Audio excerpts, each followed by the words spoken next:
Our story begins in a high school full of delinquents and criminals, where the strongest rule, and weaklings are treated like trash, much like our poor boy Roku, who later on will obviously find himself with a harem of waifus who simply can't resist his handsome good looks, but for now Roku is constantly ridiculed, beaten, and bullied by delinquents. On top of that, he only has two friends, one he calls the Colonel, and the other the Chief, but these nerdy names and outfits only make them equal targets for constant bullying. Due to this, the boys spend most of their time hiding out in bathroom stalls, cursing out the bullies who torment them every day by ruining what was supposed to be their peaceful high school life. On one fateful day, however, Roku receives a package from his deceased grandfather, and inside of it finds a scroll of powerful magic that is said to have been passed down through his family since ancient times. And while the boys fantasize about potentially receiving superhuman powers, a bright light suddenly emerges from the scroll, and a mark is imprinted on Roku's forehead shortly after. The next day on the way to school, Roku is approached by some thugs who are somehow actually middle schoolers, but he bravely warns them to stay away from him or he might have to use his cool new powers on them, and is immediately beaten up. Surprisingly, the female thug then saves Roku by telling the others to leave him alone. At school afterwards, Roku is once again harassed by Enuma, a man who bullies him every single day, until Tsubaki, Enuma's girlfriend, surprisingly tells him to bully the Colonel and the Chief this time instead of Roku. And after another humiliating bullying session, the boys return to their usual hideout in the bathroom to complain about Enuma and his incessant bullying. But as they talk, Roku reveals that girls have been treating him differently lately, and he believes it might have to do with the powers he supposedly gained from the scroll. And at that very moment, Tsubaki knocks on their bathroom stall without giving a that she's in the boys' bathroom, and unexpectedly apologizes to Roku for always bullying him, before running away embarrassed. Even more surprisingly, when the boys return home afterwards, they notice that every delinquent girl they pass by has been staring at Roku, and they realize that the scroll has granted him the power to attract bad girls. Suddenly, Enuma arrives out of nowhere and threatens to beat Roku up for trying to steal his girlfriend from him, but Roku has no idea what he's talking about. And when Enuma then reveals that Tsubaki even put him as the wallpaper on her phone, a panicked Roku decides to just run away, but accidentally collides with a blonde-haired delinquent girl, who had just finished beating up an entire gang of thugs by herself moments ago. And she places her blood-soaked hands in Roku's as she's fallen in love with him at first sight. The next day at school, Roku is shocked to find that the blonde girl has joined his class and chosen a seat right next to him. She then introduces herself as Ranna, while ignoring the Colonel being bullied right behind her. But when the bully turns his attention to Roku, Ranna effortlessly grabs a desk with one hand and unleashes her wrath upon him. This monstrous display of strength causes Roku to immediately run away after school, but when he then bumps into Ranna moments later, he suddenly realizes how beautiful she is. And since his powers are the reason she's now madly in love with him, he tells her that it's his responsibility to protect her from the delinquents that are sure to want revenge against her. However, Ranna replies that if it pleases him, she will simply slaughter all delinquents. The next day at school, Roku finds himself surrounded by a harem of bad girls. But when Ranna scares them all away, Roku makes her promise that she'll be nice from now on and stop getting into fights, which she agrees to, as she's willing to do anything to make Roku happy. Later that day, however, Roku finds Ranna in class all beaten and bruised, and learns that she was attacked by a group of delinquents who wanted to get revenge on her for some reason. But Ranna can't remember why, even though it was the thugs she had just savagely beaten for fun the previous day. Roku feels guilty that his wish for Ranna to not fight has led to her getting beat up, but she reassures him that the thugs hit weaker than gamers, and she couldn't feel a thing. And in that moment, Roku realizes that a girl as cute as Ranna is ironically the epitome of manliness, and decides that he must also be a man by facing his bullies head-on. So after changing into his gym clothes, he decides to challenge Enuma to a fight, but he probably should have brought a change of underwear too, since he looks like he's about to soil himself. But despite his fears, Roku proves to be incredibly tenacious, as he refuses to back down even after eating a punch from Enuma. But this only infuriates his bully more, as he unleashes a barrage of fists onto Roku, but none of them seem to be able to knock him down. Meanwhile, his friends cry out and lament their own weakness for being unable to help, as they are forced to witness the savage beating that Roku is taking. And although Roku's knees still refuse to buckle, he remembers Ranna's face and whispers for her to save him. And in that moment, Ranna arrives to end the fight in a single powerful punch. After the fight, Roku refuses to go to the hospital and insists that he's okay. But as he waddles back home, he feels pathetic for being so weak that he had to beg a girl to save him, and wishes he could become manlier. Meanwhile, Enuma wakes up in the hospital and is impressed by how much courage and manliness Roku displayed. The next day after school, Roku is shocked to find Inuma waiting for him, and even more shocked when he's invited out to eat ramen together while the colonel and the chief are hiding outside to keep an eye on their boy. Afterwards, Roku asks Inuma why he invited him out to ramen, but Inuma replies that he just felt like going out to eat with a friend, which of course shocks Roku. Inuma then also warns him that Osanada, the school's top dog and most powerful and feared delinquent, wants to fight Roku. Despite being terrified by this news, Roku realizes that running away from your problems doesn't accomplish anything, and that real men must face their destiny no matter how much it scares them.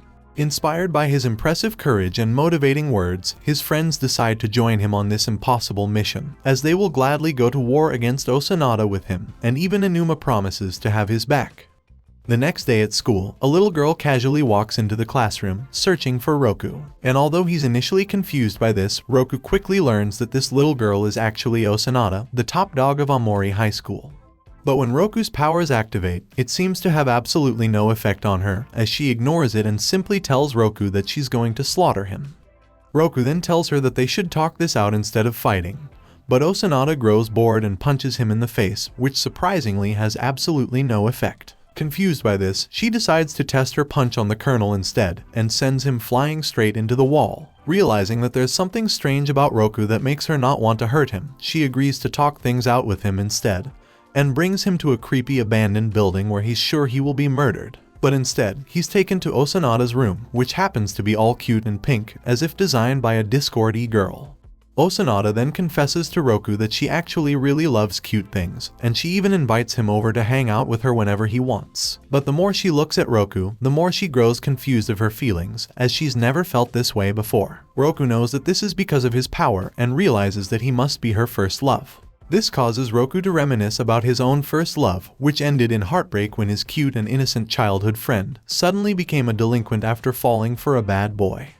Wanting to spare Osanada from the same heartbreak that only first loves can provide, Roku wants to find a way to undo the spell before it's too late. That's when he realizes that if his spell only works on bad girls, then by turning a bad girl into a good girl, the spell will stop working, just as it did with Tsubaki when she was initially obsessed with Roku, but went back to normal after she stopped bullying him. With this new strategy in mind, he convinces Osanada to go back to school in hopes of turning her good, by creating a fun and peaceful school life. And since Osanada had to repeat the same grade twice, she coincidentally finds herself in the same class as Roku. But while in class, she mostly just doodles, while threatening to kill anyone who tries to sneak a peek. Meanwhile, Roku begins putting his plan in motion by suggesting that the class grow plants and flowers together for their next class project. And although none of the delinquent students want to go along with his idea, when Osanada stands up and yells at them, they all mysteriously change their minds. And once they start the activity, the class representative cannot believe her eyes, as she watches all these delinquents suddenly enjoying gardening and taking meticulous notes. And surprisingly, day after day, all the delinquents including Inuma have a great time observing the growth of the flowers, and even compare notes together to help each other improve. On the other hand, Kurokata, Osanada's friend, tries to make her go back to her delinquent ways so they can join a powerful group known as the Onishima gang. But she has no interest in that kind of stuff anymore, as she's only focused on finishing her report on the flowers' growth. Later that day after school, Osanada arrives to check on the flowers and finds that they've all been destroyed, which completely devastates her. This causes her to revert to her old ways, as she mercilessly beats the students responsible, unaware that this was secretly Kurokata's doing. Roku finds her moments later, but it's already too late. And since Osanada has reverted back to being a bad girl, her feelings for him return even stronger, and she confesses her love to him, which breaks Roku's heart as he was unable to prevent her from falling in love with him after all. Osanada then tells Roku that it's too late for her to live a normal life and heads off with Kurokata. The two then head to one of the Onishima gang's meetings, but when the gang members are understandably confused as to why a little girl is there, Kurokata lets Osanada run loose on the thugs, while he sits back and watches her unleash her monstrous strength. Meanwhile, Ranna shows up to comfort Roku, who is still distraught by how a good girl like Osanada could turn bad again so suddenly. But refusing to give up on her, he begs Ranna to help him save Osanada. Back at the warehouse, the Onishima gang are ready to accept Kurokata and Osanada as one of them, but Osanada has second thoughts about joining. At that very moment, Roku arrives and begins reciting his report on the flower's growth starting with day 1, while Ranna effortlessly stops any and all thugs that try to silence him. But when Ranna has her hands full with other thugs, Kurokata manages to sneak past her and punches Roku. But despite receiving punch after punch, Roku stands his ground and never stops reciting his report, which he continues to do even after Osanada begs him to just run away. And at this point, even Kurokata is impressed by how Roku refuses to give up no matter how many times he's punched. The rain outside suddenly dies down as Roku slowly walks over to Osanada while still reciting his report. He ends it by saying that although the flowers were destroyed before they had a chance to fully bloom, the bigger mystery is how they were able to survive long enough to bloom at all while surrounded by so many wild delinquents. And just like the flowers, Osanada can also bloom while in a sea of delinquents, as he knows that she is a good person deep down. When the Onishima gang then arrive with reinforcements, Inuma and the boys help the others escape from the back of the warehouse. Osanada tries to invite Kurokata to come with them, but he decides to stay behind after realizing that Osanada truly is good and unfit for the kind of delinquent life he's chosen for himself. So while Roku runs away with his friends, Kurokata bravely holds back the Onishima gang alone. Sometime later, Roku gets his scooter license, and Inuma decides to give Roku his old scooter as proof of their friendship, which Roku initially refuses to accept because it's simply too flashy and delinquent looking. But when he realizes that this is Inuma's way to become better friends with him, he feels guilty and ends up unwillingly accepting it. But as he's casually driving the scooter later that day, he suddenly finds himself pursued by a female motorcycle cop, who mistakenly believes him to be a delinquent. The cop then starts violently striking Roku and his motorcycle while shouting about wanting to eradicate all delinquents until his powers activate, and she suddenly begins picturing Roku as a sort of Prince Charming, allowing him to escape her wrath, but he unfortunately dropped his wallet while doing so.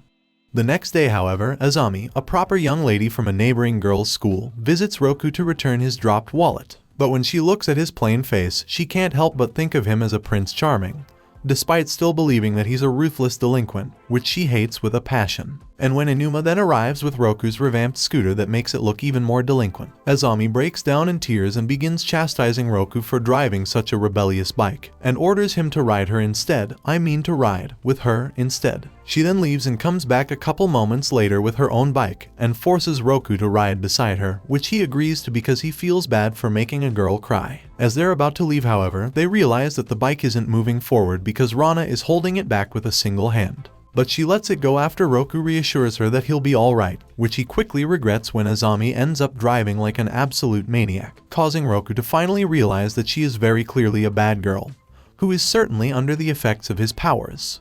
On his walk back home afterwards, Roku unknowingly bumps into Blue, one of the 5 leaders of the Onishima gang, who asks him if he knows anything about a crazy girl that disguises herself as a cop to attack biker gang members, which Roku immediately recognizes as Azami, but swears to Blue that he's never seen her before, while deep down being filled with shock that the delinquent hating Azami would do something so reckless and violent. Despite this, Roku still decides to help her out by summoning his boys for a late-night strategy meeting. But when Inuma makes it clear how dangerous the Onishima gang is, Roku grows some balls and launches into a passionate speech about manliness, and about how he's tired of being weak and unable to do anything for his friends. And while this does inspire the colonel and the chief to man up too, Inuma is pretty much unfazed by it. The boys then head out on their scooters in hopes of catching Azami before she runs into the Onishima gang. Meanwhile, Azami rides through the streets of Tokyo at night with rage in her eyes, as she remembers how she once idolized a police officer that saved her and made her want to become a cop herself, but that Blue had caused her beloved Prince Charming to crash so badly that he was unable to ride ever again. And after that fateful day, Azami vowed to eradicate all biker gangs and get revenge on Blue. When Azami then finally runs into Blue later that night, her thirst for vengeance blinds her, and he lures her into a trap, where Azami ends up face to face with an entire biker gang. Thankfully, Roku and the boys arrive moments later to protect and fight alongside her by helping her take down Blue. In response, Blue challenges them to a game of tag with a unique twist. Roku has to hold on to Blue for dear life, while his teammates must catch up to him and tag him before he falls off. A feat that seems nearly impossible with how fast and recklessly Blue drives, as the closer he gets to death, the more thrilling it is to him. Despite this, Azami follows Blue closely, while the rest of Roku's friends try to slow down Blue's gang and prevent them from getting in Azami's way. But as the biker gang gets closer and closer, Inuma realizes that he has no choice but to say goodbye to his beloved baby as he leaps off his prized scooter to make the other bikers crash into it. This heroic gesture buys them a little bit of time, but when more bikers start to show up, Both Inuma and the chief decide to stand their ground and fight, to buy Azami and Roku as much time as possible. Suddenly, a monster on a chopper arrives out of nowhere and plows through the bikers as if they're nothing more than ants.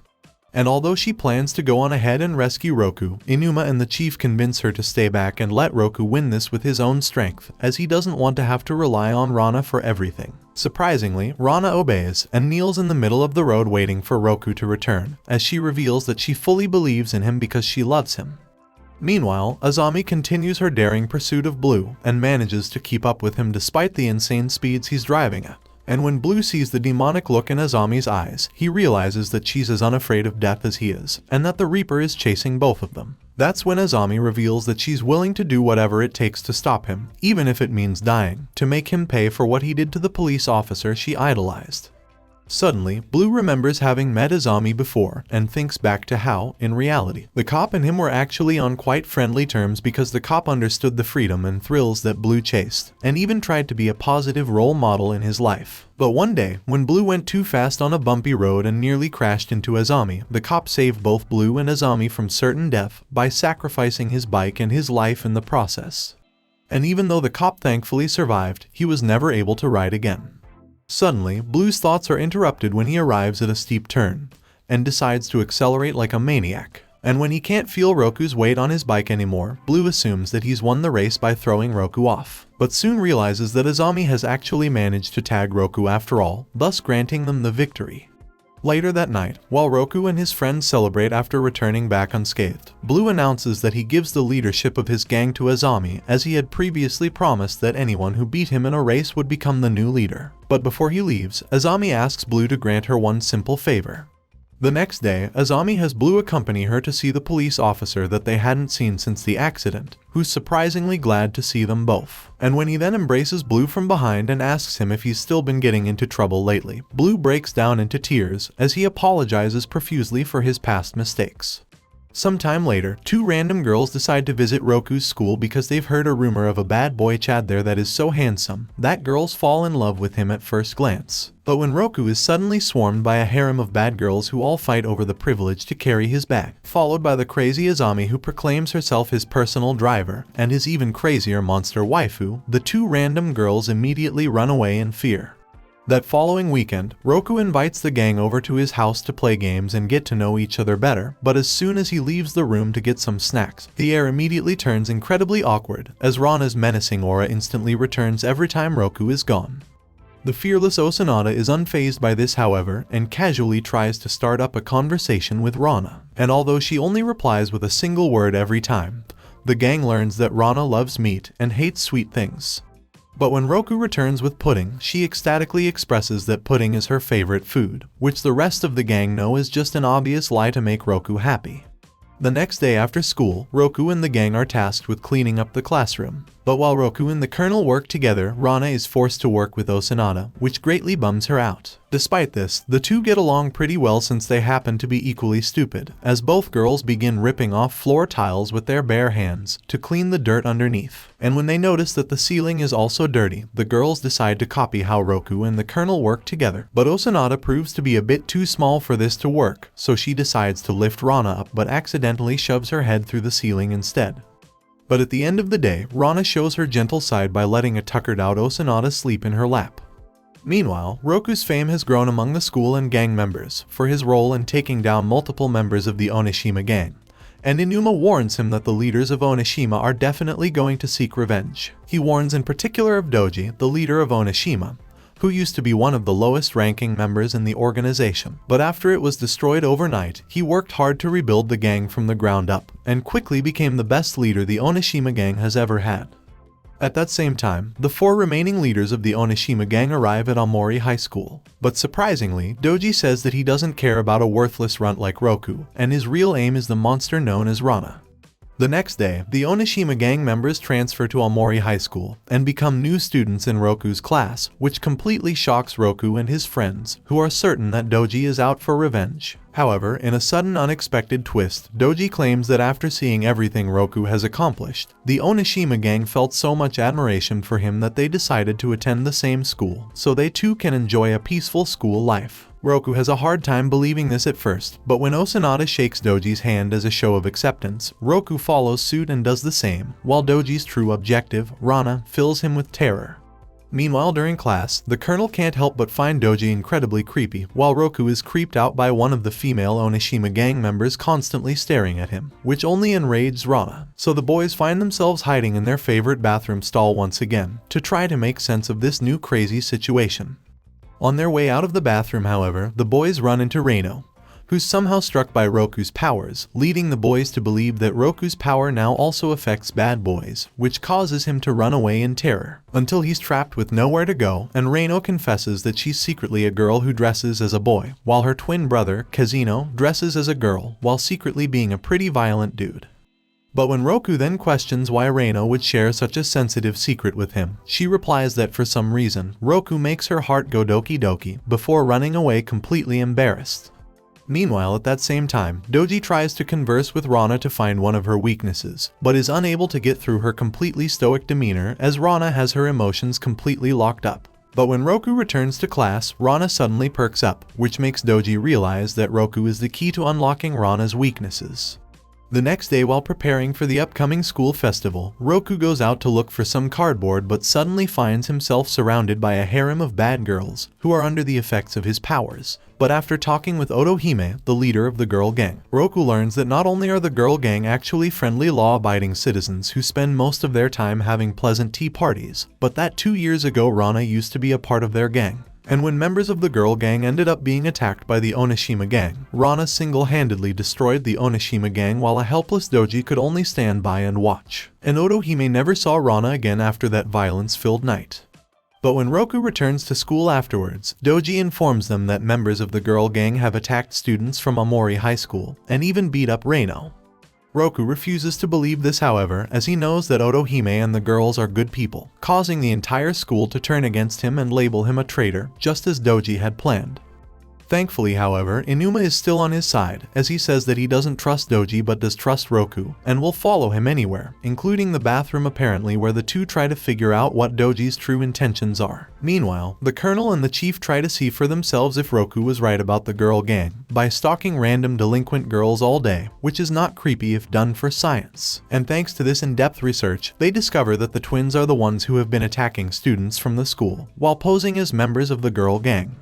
But at that same time, Doji tries to convince Ranna that if she wants to protect Roku, and make sure he's no longer hated by the school, she needs to destroy the girl gang and join the Onishima gang. At first, his words only infuriate her, as she threatens to kill him if any hurt should befall Roku. But when Doji says that if she truly loves Roku that she must leave him, as she is the source of all his problems, he manages to break through Ranna's emotional barrier and convince her to join him. Meanwhile, the boys finally realize that Doji's plan is to isolate Roku from Ranna to recruit her, and run as fast as possible to the classroom to save Ranna, but arrive too late. From outside the window, Doji yells to Roku that it's over and that he's won. But if Roku still insists on saving Ranna, then Doji will gladly drag him down to the deepest pits of hell and despair. When Roku and his friends show up to school the next day, Doji announces to Roku that if he still wishes to save Ranna, he will not only have to defeat all his strongest members to make it to the rooftop, but also crawl through immeasurable misery. But without skipping a beat, Roku proclaims that he will do whatever it takes to make Ranna happy, which the others misunderstand as a marriage proposal. And unfortunately for Roku, reaching the roof is easier said than done, as the gang finds their paths blocked by countless students and Onishima gang members. But when Azami suddenly arrives on her motorcycle, the gang latches onto this maniac as she drives them right through the crowd and into the school. Her path is then blocked by Hondo, Onishima's most powerful member in terms of pure raw strength, which he demonstrates by effortlessly stopping her bike. Osanada then jumps in to save the day, however, and crawls all over Hondo to distract him while the others go on ahead. Meanwhile, Otohime is brought to the school rooftop, where she is forced to fight Ranna as part of Doji's plan to turn Ranna into Onishima's cold-blooded killing machine. At that same time, Osanada and Hondo continue trading blows as Hondo reveals that prior to meeting Doji, he was constantly bullied and ridiculed for being stupid, and the only good thing about him was his ridiculous brute force. But after meeting Doji and joining his gang, Hondo became respected by others, made friends, and was never made fun of again. Osanada says that she understands how he feels because she used to be the same. But after making new friends, she realized that being a delinquent just isn't worth it, and vows to show him that true strength comes from within. And when Hondo then grabs Osanada and throws her into the wall, she immediately sprints right back and hits him square in the face. But eventually Osanada decides to settle this with a true test of strength, as she allows Hondo to punch her in the stomach with his full strength. But when that's not even enough to break her balance, Osanada retaliates with a punch of her own, which immediately drops Hondo to the ground. And as he lays there defeated, Osanada pets his head and promises that there's more to life than strength, and more to Hondo than just a mere brute. Meanwhile, the boys are stopped by Akai, the Onishima gang's number 2 after Yashia and Doji, and although Inuma plans to take him on by himself, he quickly gets his butt handed to him. And to make matters worse, the colonel and the chief also get brutally beaten, with Akai even going as far as breaking one of the chief's fingers. He then reveals to Roku that Doji gave Akai strict orders not to hurt him, otherwise Ranna would be upset. So instead, Akai plans to make Roku suffer by forcing him to watch as he beats his friends mercilessly and breaks all their fingers one by one, while reminding Roku that he chose this hell himself when he ignored Doji's warnings and still insisted on saving Ranna despite being a weakling. And while Roku wallows in despair, Inuma remembers how he used to have a gang of his own, which he thought were his friends, but in the end they all betrayed him to join Akai's gang. But after meeting Roku and his friends, who always had his back no matter what despite being incredibly weak, Inuma realized that real friends do exist, and that they're worth fighting for. At that same time, the chief punches Akai in the face out of nowhere, as both he and the colonel reveal that despite being cowards, they have no intentions of backing down and giving up on their friend, no matter how many fingers get broken. Suddenly, Inuma gets back up and tells the boys to go on ahead while he handles Akai. But when the boys go on ahead, Inuma quickly finds himself punched relentlessly by a furious Akai, until he finally gets the opening he was waiting for and unleashes every remaining ounce of strength into one powerful final punch. And although Inuma manages to defeat Akai, the boys run into another problem, named Amano, who's actually Kazino and Reino's other twin brother, while Kazino appears behind them to block their exit. At that same time, Reino is tied up somewhere for having refused to go along with Doji's plans because she loved Roku too much to hurt him. And when Amano tells Roku how he beat Reino up for betraying him, Roku realizes that Reino is actually a good girl, but was forced into the gang because of Amano.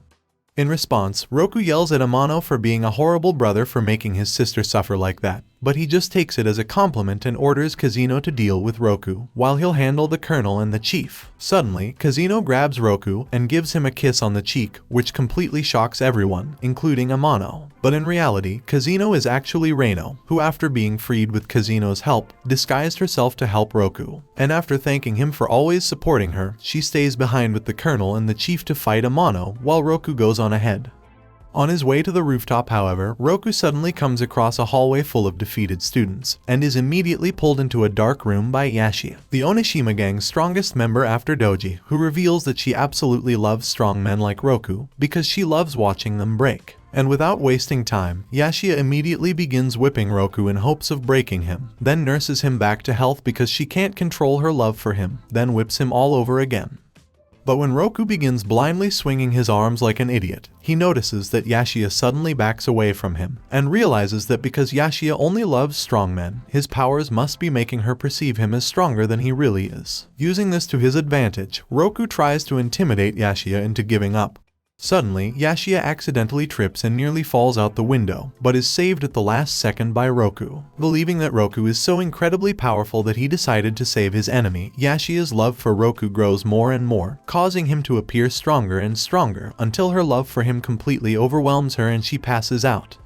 And with Yashia defeated, Roku finally makes his way to the rooftop, and arrives just in time to stop Ranna from dealing the finishing blow to Otohime. However, when Roku asks Ranna to stop fighting, she kneels before him, and refuses, as she realizes that Roku is too good of a person, while she is a violent killing machine that is rotten to the core, and that she is only happy when she is fighting. Because of this, Ranna tells Roku that this is where they must part ways, as she is beyond saving. But as tears surprisingly fall down her face, Roku understands that because of his powers, the more bad Ranna becomes, the stronger her love will grow for him, which will only cause her more pain in the long run. But deep down, he knows that Ranna has some good in her, and he's desperate to help her see it. Ranna disagrees, however, as she doesn't care for anything or anyone other than Roku, and hanging out with Roku's friends has not changed that. She then gets up and leaves with Doji. Determined to get Ranna back at all costs, Roku stops Doji and demands that he fight him, and that if Roku wins, Ranna stays with him. Doji agrees, after getting approval from Ranna of course, and effortlessly avoids all of Roku's attacks, while throwing out powerful hits of his own. But just as all seemed lost, Roku's friends arrive in time to save him. When Roku then tells them to stand back and let him fight with his own strength, they tell him that they are his strength, just as he was their strength throughout their various fights, as he is their motivation to never give up. And with this, the gang joins in on the duel and begin trading blows with Doji, who proves to be far stronger than any of them had expected, as he easily takes them all on. But no matter how many times they get knocked down, they always get back up and keep fighting, which confuses and frightens Doji as he doesn't understand where this courage and determination is coming from. He suddenly thinks back to his own past, where he was constantly bullied, so he decided to surround himself with powerful people by joining the Onishima gang, to make sure he would never be bullied or hurt again. But after the gang was wiped out by Ranna's immense strength, he fell in love with her at first sight, as he knew that so long as she was by his side, he would never be hurt again. But as he watches Roku manage to rally the troops over and over again, no matter how many times they get knocked down, he begins to realize that Roku's true power is not only his immeasurable courage, but his ability to inspire courage in others. And as Doji grows frightened of Roku's true strength, Ranna suddenly places herself between him and the others, tells Roku that she truly is rotten to the core, and that she does not care for anyone but him. She even admits that she doesn't remember the names of any of Roku's friends. But even though she disagrees that there's any good in her, she feels that by being with him she can become good, and promises to stay with him forever. Several days after the fight, Reino and Kazino started attending school as their real selves, and Doji started to rebuild the Onishima gang once again. But the day after the fight, the school festival went on as normal, with Roku and his class putting on a play.